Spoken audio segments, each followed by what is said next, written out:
చిన్నతనంలోనే మీ పిల్లలు కాంపిటేటివ్ ఎగ్జామ్స్లో సెలెక్ట్ అవ్వాలనే కోరిక మీకుందా? నవోదయ, సైనిక్, మిలిటరీ లాంటి పోటీ పరీక్షల్లో మీ పిల్లలు ఎంపిక కావాలంటే దానికి 1వ తరగతి నుంచే సరైన స్కూలును ఎంపిక చేసుకోవడం ఉత్తమ మార్గం. అయితే నవోదయ, సైనిక్, మిలిటరీ లాంటి కాంపిటేటివ్ ఎగ్జామ్స్కు విద్యార్థులను 1వ తరగతి నుంచే ప్రిపేర్ చేసేటువంటి అత్యుత్తమ పాఠశాలలు ఇప్పుడు కడపలో కూడా అందుబాటులో ఉన్నాయి. గత 25 ఏళ్లుగా విద్యారంగంలో స్థిరపడి ఎంతో మంది విద్యార్థుల బంగారు భవిష్యత్తును తీర్చిదిద్దినటువంటి కడపలో ఉన్న భగత్ సింగ్ నగర్లో నడపబడుతున్నటువంటి Sri Dinnepati Basireddy Vikas Navodaya Sainik school and coaching centre దగ్గర మనం ఉన్నాం. అసలు ఈ స్కూల్ యొక్క ప్రత్యేకత ఏంటి? 5వ తరగతి అయిపోయిన వెంటనే ఒక విద్యార్థి ఇలాంటి కాంపిటేటివ్ ఎగ్జామ్స్ లో ఎంపిక కావడానికి వాళ్ళు ఫాలో అవుతున్నటువంటి కరికులం ఏమిటో అడిగి తెలుసుకునే ప్రయత్నం చేద్దాం రండి. కడపలోని భగత్ సింగ్ నగర్ లో ఉన్నటువంటి శ్రీ దిన్నెపాటి బసిరెడ్డి వికాస్ నవోదయ అండ్ సైనిక్ స్కూల్ దగ్గర మనం ఉన్నాం. లోపలికి వెళ్ళి మరిన్ని వివరాలు తెలుసుకునే ప్రయత్నం చేద్దాం రండి.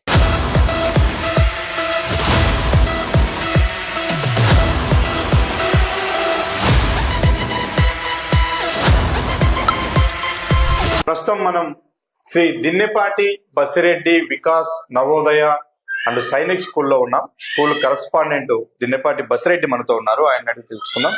సార్, చిన్న వయసులోనే పిల్లలు కాంపిటేటివ్ ఎగ్జామ్స్ లో ఎంపిక అయ్యే విధంగా మీ దగ్గర ఉన్నటువంటి ప్రత్యేకమైనటువంటి కరికులం ఏంటి?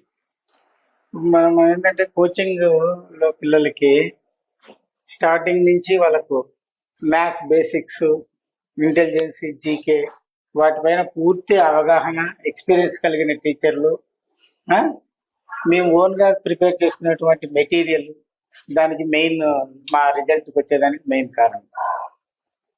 ఈ విధంగా మేము స్టార్టింగ్ నుంచి ఓన్గా ప్రిపేర్ చేసినటువంటి మెటీరియల్ ఉంది మా దగ్గర. సైనిక్ స్కూల్కి కానీ, నవోదయకి కానీ, వాటికన్నిటికీ ఎవ్రీడే ఏం చేస్తామంటే స్లిప్ టెస్ట్ ఉంటుంది. ఎవ్రీ సండే వచ్చేసి గ్రాండ్ టెస్ట్ ఉంటుంది. 2 సండేస్ కలిపి ఒక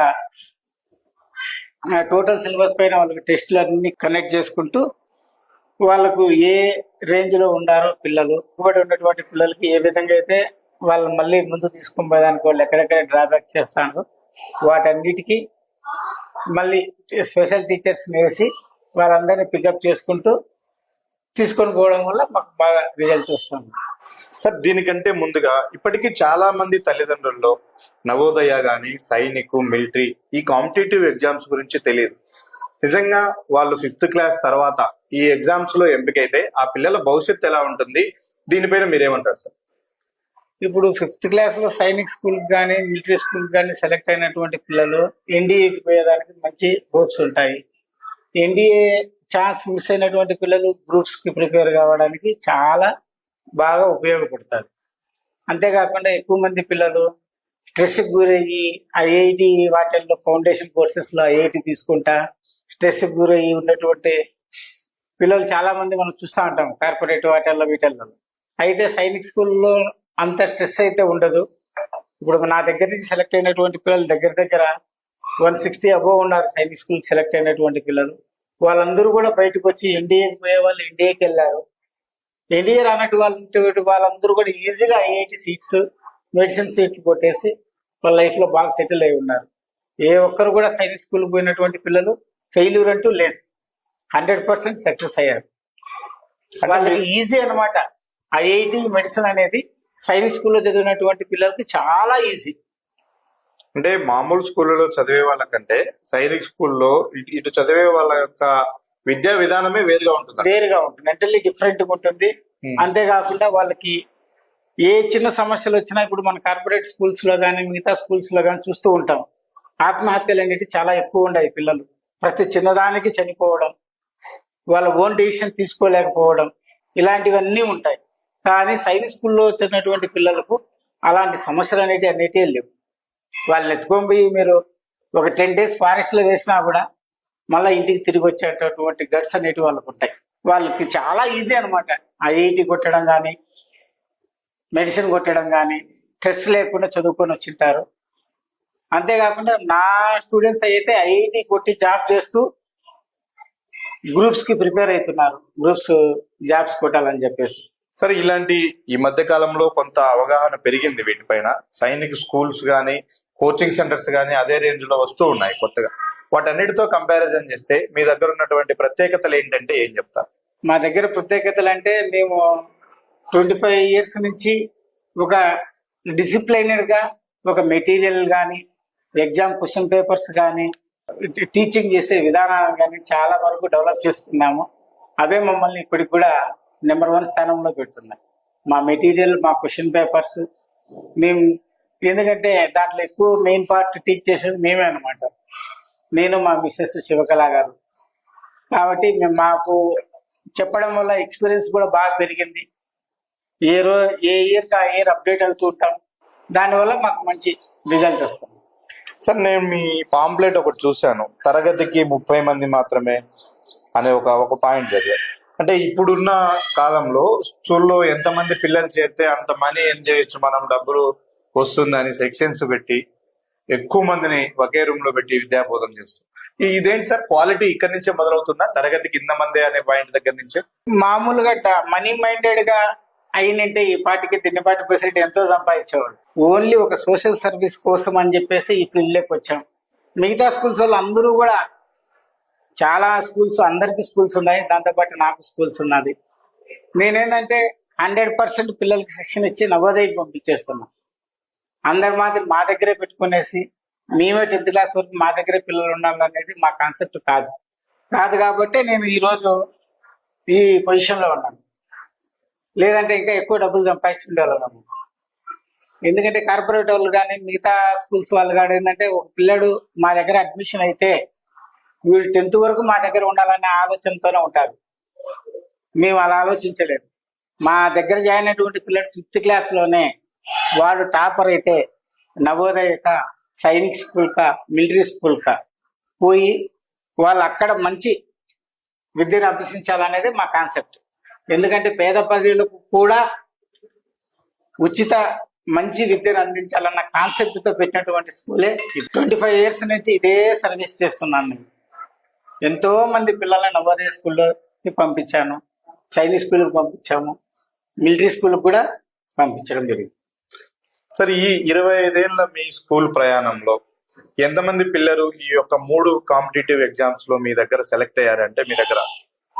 ఈ 2026లో మనకు రాష్ట్రీయ మిలిటరీ స్కూల్లో స్టేట్ ఫస్ట్ ర్యాంక్ వచ్చింది. అట్లనే సైనిక్ స్కూల్లో కూడా మనకు 22 మంది సెలెక్ట్ కావడం అనేది జరిగింది. అందులో హైయెస్ట్ వచ్చేసి 269, 265 ఇలాంటి మంచి ర్యాంకులతో పాటు 200 లోపు 17 మంది సెలెక్ట్ కావడం అనేది జరిగింది. నవోదయలో కూడా ఈ ఏడాది మనకు వచ్చేసి 21 సీట్ రావడం అనేది జరిగింది. రాష్ట్రీయ మిలిటరీ స్కూల్లో స్టేట్ ఫస్ట్ ర్యాంక్ రావడం అనేది జరిగింది. ఈ ఏడాది కూడా మనకు మంచి రిజల్ట్ వచ్చింది. ఈ 25 ఏళ్ల సర్వీస్ లో అయితే నవోదయకు వచ్చేసి దగ్గర 700 మంది పైన 700 పిల్లలు సెలెక్ట్ కావడం అనేది జరిగింది. సైనిక్ స్కూల్ కి 250 దాకా సెలెక్ట్ కావడం అనేది జరిగింది. ఆర్ఐఎంసి రాష్ట్రీయ మిలిటరీ స్కూల్ కి అయితే 9 మంది దాకా సెలెక్ట్ కావడం అనేది జరిగింది. ఏపీఆర్జేసీకి వచ్చేసి దగ్గర 600 మంది సెలెక్ట్ కావడం అనేది జరిగింది. పాలిటెక్నిక్ వచ్చేసి దగ్గర 4000 మంది పిల్లలు పాలిటెక్నిక్ కాలేజెస్ లో సెటిల్ కావడం అనేది జరిగింది. పిల్లలు వాళ్ళు కూడా పాలిటెక్నిక్ చదివిన పిల్లలు కూడా మంచి భవిష్యత్తులో ఉన్నారు. ఒక్కొక్కరు మంచి సాలరీస్ తీసుకుంటా మంచి పొజిషన్ లో ఉన్నారు పాలిటెక్నిక్ అయిపోయినటువంటి పిల్లలు కూడా. సార్, ఎక్కువగా ఇప్పుడు అంటే ఇప్పుడు వస్తున్నటువంటి విద్యార్థులు ఐఐటి, నీట్ ఇలాంటి వాటికి వెళ్ళాలని ఎక్కువ ఉంటారు. ఒకవేళ అంటే ఇది 5వ తరగతిలోనే తీసుకునే నిర్ణయం కాబట్టి, ఒకవేళ సైనిక్ స్కూల్ సైడ్కి వస్తే మళ్ళీ అలాంటి కాంపిటేటివ్ ఎగ్జామ్స్ రాసే అవకాశాలు ఉంటాయా? అవి ఏంటి సార్, వివరించండి. ఇప్పుడు నా దగ్గర చదువుకున్నటువంటి పిల్లల్లో ఎక్కువ మంది సైనిక్ స్కూల్ వెళ్ళినటువంటి పిల్లలు అందరూ కూడా సైనిక్ స్కూల్లో ఆల్రౌండ్ డెవలప్మెంట్ ఉంటుంది, ఐఐటి ఉంటుంది, నీట్ ఉంటుంది. ఇప్పుడు మిగతా మీరు చెప్పిన కొన్ని స్కూల్స్ లో అయితే ఓన్లీ ఏమంటున్నారంటే ఐఐటి బేస్డ్, ఐఐటి ఫౌండేషన్ అంటారు, only IIT foundation, only NEET foundation అని ఉంటుంది. సైనిక్ స్కూల్లో ఐఐటి ఫౌండేషన్, నీట్ ఫౌండేషన్ రెండు మిక్సింగ్ ఉంటుంది. అంతేకాకుండా ఇంకా గ్రూప్స్ కూడా ప్రిపేర్ అయ్యేదానికి కూడా అక్కడ వాళ్ళు తయారు చేస్తారు. Government competitive exams multiple choice. పిల్లడు ఇంటర్మీడియట్ తర్వాతనే నిర్ణయం తీసుకోవాలి. వాడు ఐఐటి కావాలంటే ఐఐటికి వెళ్తున్నాడు. ఐఐటి అయిపోయిన తర్వాత పిల్లలు గ్రూప్స్ ప్రిపేర్ కావాలని చాలా మంది మన దగ్గర చదువుకున్న పిల్లలు ఐఐటిలో జాబ్ చేస్తూ గ్రూప్స్ కి ప్రిపేర్ అవుతున్నారు. గవర్నమెంట్ సెక్టర్ లోకి వచ్చేస్తున్నారు. లేదు ఎన్డీఏ మిస్ అయినటువంటి పిల్లలు, లేదు నీట్ అనుకున్నటువంటి పిల్లలు అయితేనా హ్యాపీగా నీట్ కొట్టేస్తున్నారు. వాళ్ళకి మిగతా స్కూల్స్ లో చదివినటువంటి పిల్లలకి సైనిక్ స్కూల్లో చదివినటువంటి పిల్లలకి డిఫరెన్స్ ఏంటంటే వీళ్ళు ఆల్రౌండ్ డెవలప్. వీళ్ళు ఎట్లయినా పనికొస్తారు, మల్టిపుల్ గా నీటికైనా పనికొస్తారు, ఎన్ఐటికైనా పనికొస్తారు. అదే మిగతా వాటిల్లో ఎట్లుంటుందంటే వాడు 5th క్లాస్ లో ఏ నిర్ణయం అయితే తీసుకున్నాడో, ఇప్పుడు నీట్ బేస్ కోచింగ్ అంటే ఇంకా నీట్ బేస్ లోనే పోతానే ఉన్నాడు. వాటిల్లో ఐఐటి బేస్డ్ అంటే ఐఐటిని. పాపం వాళ్ళకి మిగతాటి ఏది తెలియడంలో అవిగినా సాధించలేకపోతే వాళ్ళు ఫెయిల్యూర్ అయిపోయి చెప్తున్నారు. మీరు చూస్తూనే ఉంటారు, మీ టీవీలో ఎన్నో వస్తూ ఉంటాయి. 1 వీక్ కి ఒకసారి వస్తూ ఉంటుంది, పలాడు ఆత్మహత్యలు చేసుకున్నారని. అలాంటివి సైనిక్ స్కూల్లో ఎప్పుడూ జరగవు. నవోదయలో కానీ, సైనిక్ స్కూల్లో కానీ, మిలిటరీ స్కూల్లో కానీ. వాళ్ళు ఎందుకంటే పిల్లల్ని ఆల్రౌండ్ గా డెవలప్ చేస్తారు. వాళ్ళకు ఒక మానసిక దృఢత్వం కానీ ఇవి కూడా ఉంటాయి. కంపల్సరీ అవన్నీ ఉంటాయి.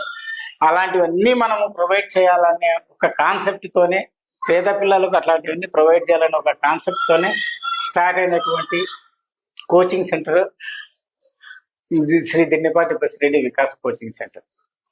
ఎంతో మంది పిల్లలకు ఉజ్వల భవిష్యత్తును అందించాం. సార్, ఫైనల్ గా ఒక తల్లిదండ్రులు తమ పిల్లలను కొత్తగా ఒక స్కూల్లో చేర్పించాలి అనుకుంటే మీ స్కూలే ఎందుకు ఎంపిక చేసుకోవాలంటే మీరు చెప్పేది ఏంటి సార్? పేరెంట్స్ కి ఏం చెప్తారు? మేము మా స్కూల్నే ఎంపిక చేసుకునేదానికి మెయిన్ కారణం ఏంటంటే పిల్లలకు టీచర్స్ కి ఎలాంటి ఇంటరాక్షన్ ఉంటుందంటే, వాళ్ళ అమ్మ అయితే ఏ విధంగా అయితే పిల్లలకు శిక్షణ ఇవ్వగలుగుతుందో అదే విధంగా అమ్మ మాత్రమే పిల్లలకు కూడా అర్థమయ్యే విధంగా టీచింగ్ చేసేటటువంటి టీచర్స్, మా టీచర్స్ బృందం అలాంటి. మిగతా స్కూల్స్ లో మాదిరి కూడా పిల్లలను ప్రెషర్ పెట్టి చదవమనడం అనేది ఉండదు. మానసిక ఒత్తిడి ఉండదు.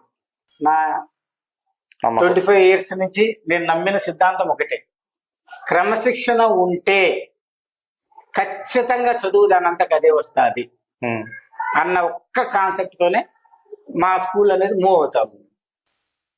చాలా మంది అంటారు పేరెంట్స్ కూడా, సార్ కొద్దిగా స్ట్రిక్ట్ గా ఉంటాడు, సార్ అంటే పిల్లలకి అందరికీ భయం అనేది. ఎప్పుడు అలా ఉన్నప్పుడు మాత్రమే చదువు వస్తుంది అనేది నా కాన్సెప్ట్. ఎప్పుడైతే పిల్లల్లో మనం క్రమశిక్షణను డెవలప్ చేస్తామో ఆటోమేటిక్ గా చదువు దానంతకు అదే వచ్చేస్తుంది. ఇంకొకటి ఏంటంటే పిల్లలకు అర్థమయ్యే విధంగా టీచ్ చేయడం, దాన్ని పూర్తిగా ఇంగ్లీష్ టు తెలుగు ఎక్స్ప్లెయిన్ చేసి పిల్లలకు అర్థమయ్యే విధంగా టీచ్ చేయడమే మా ప్రాక్టికల్ నాలెడ్జ్ తో చెప్పడమే మా స్కూల్ మెయిన్ మోటో. దానివల్లనే మాకు పిల్లలు బాగా చేరుతున్నారు, మంచి ర్యాంక్స్ కూడా వస్తూ ఉన్నాయి.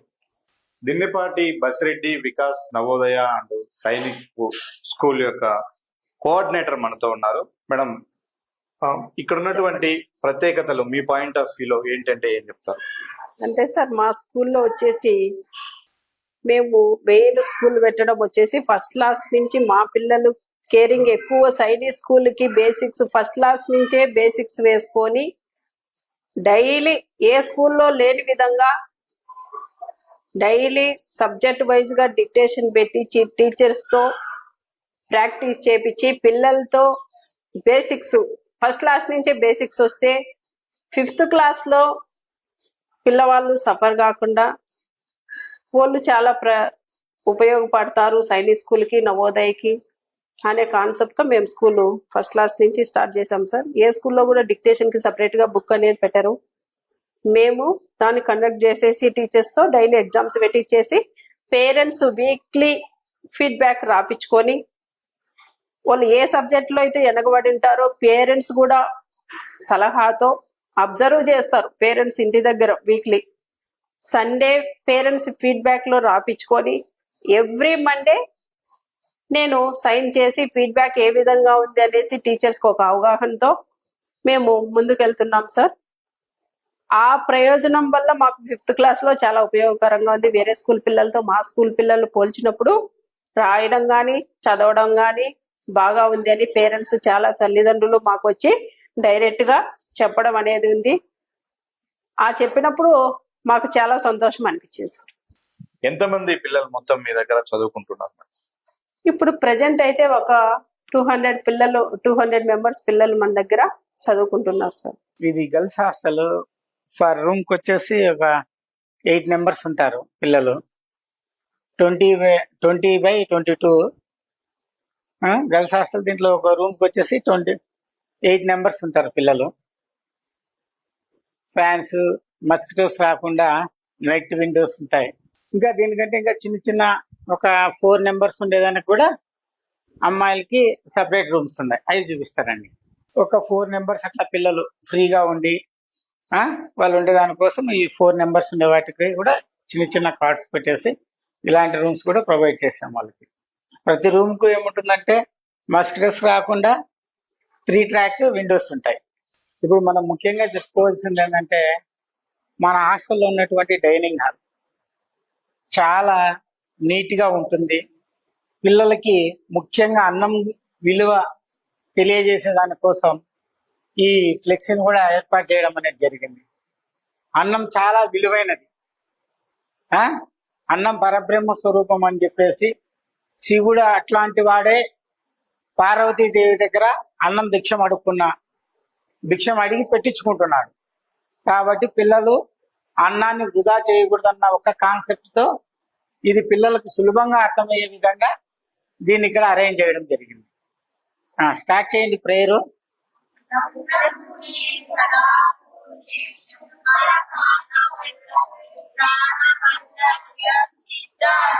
అంతేకాకుండా హాస్టల్ ఒక చోట, పిల్లలు ఒక చోట ఉండి డైరెక్టర్స్ ఎక్కడో ఉండి అనేది కాకుండా ఈ హాస్టల్లోనే మేము ఇక్కడే మా ఫ్యామిలీ హౌస్ కూడా పెట్టుకోవడం జరిగింది. ఇదే మా హౌస్. హాస్టల్ పిల్లలకి ఏదైతే ఫుడ్ ఉంటుందో సేమ్ ఫుడ్ ఇక్కడికి వచ్చేస్తుంది అంతే.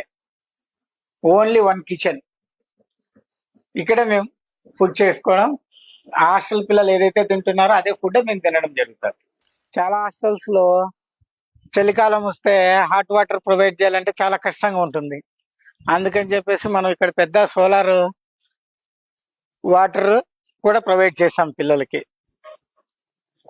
24 అవర్స్ హాట్ వాటర్ వస్తూ ఉంటుంది పిల్లలకి. ఎందుకంటే హాట్ వాటర్ లేకుండా కూల్ వాటర్ తో పిల్లలు స్నానాలు చేయడము హాస్టల్స్ లో ఉండడం వల్ల వాళ్ళకి చాలా డిసీజెస్ వస్తాయి. అలాంటి ప్రాబ్లం అనేది ఉండదు. చాలా హాస్టల్స్ లో పిల్లల్ని అరెస్ట్ చేస్తా అంటారు, కరెంట్ వేస్ట్ చేస్తా అంటారు అని. అలాంటి ప్రాబ్లం లేకుండానే ఇక్కడ మనము మన స్కూల్లో మన పిల్లల కోసము సోలార్ ఎనర్జీ, సోలార్ ఫ్లవర్ ను కూడా మనం ప్రొవైడ్ చేసాం. మనం ప్రజెంట్ దీన్ని 3 కిలోవాట్స్ సోలార్ ఫ్లవర్ ని బిగించుకున్నాము. ఫర్ డే వచ్చేసి మనకు 18 యూనిట్స్ నుంచి 20 యూనిట్స్ సోలార్ ఫ్లవర్ అనేది ప్రొడ్యూస్ అవుతా ఉంది. మన హాస్టల్ స్కూల్ కి అంతటికి సరిపోతున్నాం. మాకేం ఇప్పుడేం ప్రాబ్లం అనిపించలేదు. దీనివల్ల పిల్లలు ఏంటంటే ఫ్రీగా ఉండగలుగుతున్నారు. ఫ్యాన్స్ వేసుకోవడం రిస్ట్రిక్షన్ లేకుండా, లైట్స్ కానీ ఫ్యాన్స్ కానీ హ్యాపీగా యూజ్ చేసుకుంటూ ఉన్నారు. ఇంకోటి ఏంటంటే మిగతా హాస్టల్స్ లో వాళ్ళ మాదిరి టైం టు టైం ఫ్యాన్ వేయడము, time to time light of చేయడం ఇలాంటివన్నీ చేస్తూ ఉంటారు. ఇంకా కొంతమంది స్టూడెంట్స్ అయితే మాకు ఇక్కడికి వచ్చిన వాళ్ళు చెప్తుంటారు నైట్ టైమ్స్ కరెంట్ ఆఫ్ చేసే హాస్టల్స్ కూడా చాలా ఉన్నాయంట పిల్లలు పడుకున్నాక. అలాంటి ప్రాబ్లం ఉండదు ఇక్కడ. ఎందుకంటే మనకు సోలార్ ఉంది. పిల్లలు ఎంత కావాలన్నా వాళ్ళకి అవసరమైనంత వరకు వృధా చేయనీయకుండా కరెంట్ని కానీ హాట్ వాటర్ని కానీ యూజ్ చేసుకునేది వాళ్ళకి డిసిప్లిన్ గా నేర్పిస్తున్నాం. ఈ స్కూల్లో విద్యార్థులను చేర్పించిన కొంతమంది వారి తల్లిదండ్రులు ఉన్నారు, వాళ్ళని అడిగి తెలుసుకుందాం. సార్, గల్లీకి స్కూల్స్ ఉన్న ఈ రోజుల్లో మీరు ఈ స్కూల్నే ఎంపిక చేసుకోవడానికి మీకున్నటువంటి ఫీడ్బ్యాక్ ఏంటి? నమస్కారం సార్, నా పేరు మురళీధర్. నాకు ఒకటే కూతురు సార్, గాయత్రీదేవి. ఇక్కడ పిహెచ్డి చేస్తుంది యోగవేమన యూనివర్సిటీలో. నా కూతురుకు 2 కూతుర్లు. ఇంతకుముందు తిరుపతిలో ఉండేవాళ్ళము. తిరుపతిలో అక్కడ కార్పొరేట్ స్కూల్లో చదివినా అక్కడ అవి కూడా సరిగ్గా వచ్చేటి కాదు. ఇక్కడికి వచ్చి చేరిన తర్వాత నా కూతురుకు ప్రశాంతి మేడం అయితేనేమి, నాగరత్న మేడం అయితేనేమి, మిగతా టీచర్లు అందరూ కూడా చాలా బాగా చదువు చెప్పడం అయితేనేమి, కోఆపరేటెడ్ గా పిల్లలను కొట్టకుండా తిట్టకుండా పిల్లలకు భయపడకుండా బాగా సంతోషంగా పాప స్కూల్ కు రావడం అయితేనేమి. తర్వాత ఇంకొకటి ఏమంటే ఇక్కడ సారు బసిరెడ్డి సార్ గాని బసిరెడ్డి మేడం గారు గాని చాలా శ్రద్ధ తీసుకొని వాళ్ళ సొంత పిల్లల కంటే ఎక్కువగా చూసుకొని పిల్లడు రెండో ఎక్కని చెప్తున్నాడా లేదా, మూడో ఎక్కని చెప్తున్నాడా లేదా అని చాలా శ్రద్ధగా బసిరెడ్డి సార్ అయితేనేమి మేడం అయితేనేమి వాళ్ళ జీవితాన్ని కంప్లీట్ గా దీనికే అర్పితం చేసి వాళ్ళ సొంత పిల్లల కంటే ఎక్కువగా చెప్తున్నారు. వేరే కార్పొరేట్ స్కూల్స్లలో ఏదో డబ్బులు ఇస్తే వాళ్ళు ఏదో వాళ్ళ టీచర్లు 20,000 30,000 అట్లా ఫీజులు కట్టారని కూడా ఏం లాభం లేదు. పెద్ద ఫీజులు కూడా ఏం కట్టడం లేదు. తక్కువ ఫీజుతో ఎంత 5,000 ఫీజుతోనే మా పాప ఇప్పుడు ఎల్కేజీకి వచ్చేసరికి ఏం రావు మా పాపకు తిరుపతి నుంచి. వీడికి వచ్చేసరికి ఏబిసిలు చెప్తాది, పోయమ్స్ చెప్తాది, తర్వాత A for Apple to Z వరకు చెప్తాది. తర్వాత ఎక్కాలు కూడా ఇంగ్లీష్ లో 20 ఎక్కాలు కూడా చెప్తాది, 20 ఎక్కాలు కూడా చెప్తాది. పంజాలు 20 పంజా వరకు కూడా చెప్తాది. నేను తెలుగు మీడియం చదువుకున్నాను అందుకని 20 పంజా వరకు కూడా చెప్తాది. అదే కాకుండా పద్యాలు శ్లోకాలు అన్ని బాగా చెప్తాది. అదే కాకుండా ఇక్కడికి స్కూల్ కు చాలా సంతోషంగా వస్తారు సార్ పిల్లలు. మేము ఎప్పుడో ఎలిమెంటరీ స్కూల్లో చదివేటప్పుడు అందరినీ అసెంబ్లీ చేసి పిల్లలందరినీ 2 కట్ల 2, 2 రెండ్లు 4 అని, ప్రభవ విభవ అని, తర్వాత జనవరి ఫిబ్రవరి అని మా పూర్వము మేము ఎలిమెంటరీ స్కూళ్ళలో 1 నుంచి 5 వరకు కంబైండ్ చేసి చెప్పేటోళ్ళు. నేను ఎక్కడ కార్పొరేట్ స్కూల్స్లలో ఎక్కడ ఇట్లా చెప్పంగా చూడలేదు. ఇక్కడ బసిరెడ్డి స్కూల్లోనే, నవోదయ స్కూల్లోనే వీళ్ళు బాగా మంచి కోచింగ్ ఇచ్చి పిల్లలకు అసలుకు మన రాష్ట్రంలోనే మంచి పేరు తెచ్చుకునేటట్టుగా బాగా వీళ్ళు మంచి ఫీడింగ్ ఇచ్చి ఫీడ్బ్యాక్ ఇచ్చి బాగా వాళ్ళకు పిల్లప్పటి నుంచి బాగా ఫౌండేషన్ వేసి చెప్తున్నారు సార్ ఇద్దరు. ఇక్కడ ఉండే మేడంలు కూడా చాలా శ్రద్ధ తీసుకుని వాళ్ళు తింటున్నారా లేదా, తాగుతున్నారా లేదా, వాళ్ళ ఆటలు ఆడుతున్నారా లేదా అని మనస్ఫూర్తిగా ఇక్కడ ఉండే టీచర్లు సేవా దృక్పథంతో నా స్కూలు నా పిల్లలు అనే ఉద్దేశంతోనే బసిరెడ్డి సార్ గాని బసిరెడ్డి మేడం గాని చాలా బాగా శ్రద్ధగా చెప్తున్నారు వీళ్ళు. అదే కాకుండా 25 సంవత్సరాలు అయిందంటే ఇది పెట్టి, నాకు కూడా తెలియదు. నేను పోయిన సంవత్సరమే మా పాప చేర్పించిండేది. కానీ ఇప్పుడు 20 పంజాలు చెప్తుంది. తర్వాత జనవరి ఫిబ్రవరిలో అన్ని బాగా చెప్తుంది. అవే కాకుండా యోగి వేమన పద్యాలు కూడా చెప్తుంది. అన్ని బాగా ఇక్కడికి వచ్చిన తర్వాత చాలా బాగా జనరల్ గా పెద్ద పెద్ద కార్పొరేట్ వేలు ఫీజు కడితే ఫెయిల్ అయితే పట్టించుకునేటోడు లేడు. ఈడ రాకపోతే ఆ మేడం ఎందుకు రాలేదు వీనికి నేను అబ్జర్వ్ చేసినాను. 5వ తరగతిలో ఉన్న పిల్లోనికి ఎక్కాలు రాలేదంటే ఆ సారు బాధపడుతున్నారు. ఎవరు బసిరెడ్డి సార్. మీ పిల్లలను ఈ స్కూల్లోనే చేర్పించడానికి మీకు నచ్చిన అంశాలు ఏంటి? ఇక్కడ వచ్చేసి నా పేరు వచ్చేసి గురుబాబు అండి. నేను ఏపీఎస్ఆర్టీసీలో జాబ్ చేస్తాను. మా అమ్మాయి పేరు హేమశ్రీ. ప్రస్తుతం ఇప్పుడు తను 5వ క్లాస్ చదువుతోంది. ఇక్కడ వచ్చేసి మెయిన్ గా ఈ స్కూల్ యొక్క గొప్పతనం ఏమంటే సైనిక్ స్కూలు, నవోదయ ఇట్లాంటి కోచింగ్ ద్వారా మనము చదివి పిల్లలను మంచి హాస్టల్స్ లో చదివించుకునే దానికి అవకాశం. అంటే గవర్నమెంట్ ఎంట్రన్స్ టెస్ట్లు ఇక్కడ బాగా చెప్తారు. కోచింగ్ అనేది చాలా బాగుంది ఇక్కడ. తర్వాత నాకు తెలిసినంత వరకు చాలా మంది పిల్లలు వచ్చేసి ఈ బసిరెడ్డి వికాస్ స్కూల్లో సైనిక్ స్కూల్ గానీ నవోదయ ఇట్లా సీట్లు చాలా మంది సంపాదించుకొని మంచి మంచి మన పొజిషన్ లో ఇప్పుడు జాబ్స్ కూడా చేసే వాళ్ళు కూడా నాకు చెప్పారు. మా అమ్మాయి వచ్చేసి కొంచెం 4th వరకు కొంచెం వీక్ గానే ఉండింది అమ్మాయి. తర్వాత ఎట్లా అబ్బాయి అమ్మాయిని ఇప్పుడు 5th క్లాస్ చదువుతోంది. తీసుకొచ్చి ఇక్కడికి నేను రీసెంట్ గా ఒక లాస్ట్ అకాడమిక్ ఇయర్ లో జాయిన్ చేశాను. అమ్మాయిలో చాలా మార్పు వచ్చింది. తర్వాత వచ్చేసి మేము ఇక్కడే ఉంటాము. మా ఇల్లు ఇక్కడే, ఇక్కడ నుంచి వస్తా పోతా ఉంటది అమ్మాయి. ఇక్కడ వచ్చేసి ఈ సైనిక్ స్కూల్ పిల్లలకు వచ్చేసి హాస్టల్ వసతి కూడా ఉంది. ఇక్కడ వచ్చేసి ప్రతిరోజు ఈ బసిరెడ్డి సార్ వచ్చేసి మార్కెట్ కి వెళ్ళడము, వాళ్ళకు ప్రతిరోజు కూరగాయలు మంచి మంచి ఆకుకూరలు కానీ తాజాగా కూరగాయలు తేవడము, ఇట్లా ఆ పిల్లలకు భోజనాల విషయంలో అయితే చాలా కేర్ ఉందండి ఇక్కడ స్కూల్ వరకు వచ్చేసి. తర్వాత ఇక్కడ ఉండేటువంటి టీచర్స్ కూడా వారి ఉద్దేశం ఏమో తెలియదు కానీ ప్రతి వచ్చేసి అందరూ టీచర్స్ లేడీసే. వీళ్ళు ఏం చేస్తారంటే ఈ పిల్లలను ఒక తల్లిలాగా దగ్గరికి తీసుకోవడం, వాళ్ళు ఏదన్నా తినకున్నా కూడా వాళ్ళను తినిపించడం పిల్లలకు. శ్రద్ధగా దగ్గరికి తీసుకోవడము, అట్లా ఒక మంచి వాతావరణం అయితే బాగుందండి. ఇక్కడ జెంట్స్ టీచర్స్ ఉంటే ఒకవేళ ఏమన్నా కొంచెం అటు ఇటు మనము చూసుకోలేం కదా. పిల్లలకు కానీ ఆయా ఉంది, ఆయా కానీ ఏదన్నా వాళ్ళకి టాయిలెట్లు అన్నా కూడా తీసుకొని పోవడము. ముఖ్యంగా సార్ వాళ్ళిద్దరు వచ్చేసి భార్యాభర్త ఇద్దరు ఇక్కడ మేనేజ్మెంట్ వాళ్ళు. మేడం కానీ సార్ కానీ వాళ్ళకి పిల్లలకు మంచి క్రమశిక్షణ ఒకటి, వాళ్ళకు ఉత్తమమైనటువంటి భోజనము, చదువు, ప్రతి విషయంలో ఉదయము ఎప్పుడన్నా పాపం వస్తే ఉదయం 5:30 కల్లా స్టడీస్ లో కూర్చోబెట్టేస్తారు పిల్లలు. తర్వాత 7:30 వరకు స్టడీస్ అయిపోతాయి. అయిపోయిన తర్వాత వాళ్ళకు ఇంకా మళ్ళీ తర్వాత వాళ్ళ కాలకృత్యాలు తీర్చుకున్న తర్వాత టిఫిన్, స్కూల్ టైంకి 9 కల్లా మళ్ళీ అటెండ్ కావడం. చాలా క్రమశిక్షణ గానీ ఇవన్నీ నేను అబ్జర్వ్ చేసి మా అమ్మాయిని ఇక్కడికి చేర్పించాను. మీ అమ్మాయి రెసిడెన్షియల్ సార్ ఇక్కడ? లేదు, మేము మా అమ్మాయి కోసం కేవలం నేను వర్క్ చేసేది బద్వేల్. ఓకే. ఇక్కడ బాగుంది అని తెలిసేసి బద్వేల్ నుండి ఇక్కడ ఫ్యామిలీ షిఫ్ట్ అయ్యేసి అమ్మాయిని ఇక్కడ జాయిన్ చేశానండి నేను. మార్పు అయితే చాలా బాగుంది ఈ స్కూల్. ఇక్కడ చదివిన పిల్లలు కూడా మంచి పొజిషన్స్ లో, టాప్ పొజిషన్స్ లో ఉన్నారు. ధన్యవాదాలు. Thank you sir. ఇక్కడ హాస్టల్ ఫెసిలిటీ బాగుంటుంది. రూమ్ వచ్చి క్లీన్ గా ఉంటుంది. కరెంట్ ప్రాబ్లం ఏమి ఉండదు. పిల్లలకి స్లీపింగ్ వచ్చి ఏ ప్రాబ్లం ఉండదు. ఒక రూమ్ కి వచ్చి 10 మెంబర్స్ ఉంటారు. పిల్లలు బాగా హెల్తీగా కూడా ఉంటారు. ఏమి హెల్త్ ఇష్యూస్ ఏమి ఉండవు. హాస్టల్ మెయింటైన్ వచ్చి బాగా స్ట్రిక్ట్ గా ఉంటుంది. పేరెంట్స్ రావడానికి, మళ్ళీ పేరెంట్స్ నుంచి మళ్ళీ ఏమైనా కంప్లైంట్స్ ఉన్నా పిల్లలకి వాటికి మళ్ళీ మేము రికవరీ చేస్తాము. పేరెంట్స్ కూడా చాలా హ్యాపీగా ఫీల్ అవుతారు. Best school in the Kadapa Basireddy Vikas school. చిన్నతనం నుంచే మంచి ఫౌండేషన్ తో అత్యున్నత విద్యను మీ పిల్లలకు అందించాలనుకుంటే ఇక ఆలస్యం ఎందుకు? కడపలోని భగత్ సింగ్ నగర్ లో ఉన్నటువంటి శ్రీ దిన్నెపాటి బసిరెడ్డి వికాస్ నవోదయ సైనిక్ స్కూల్లో మీ పిల్లలను చేర్పించండి. మీ పిల్లల బంగారు భవిష్యత్తుకు బాటలు వేసుకోండి.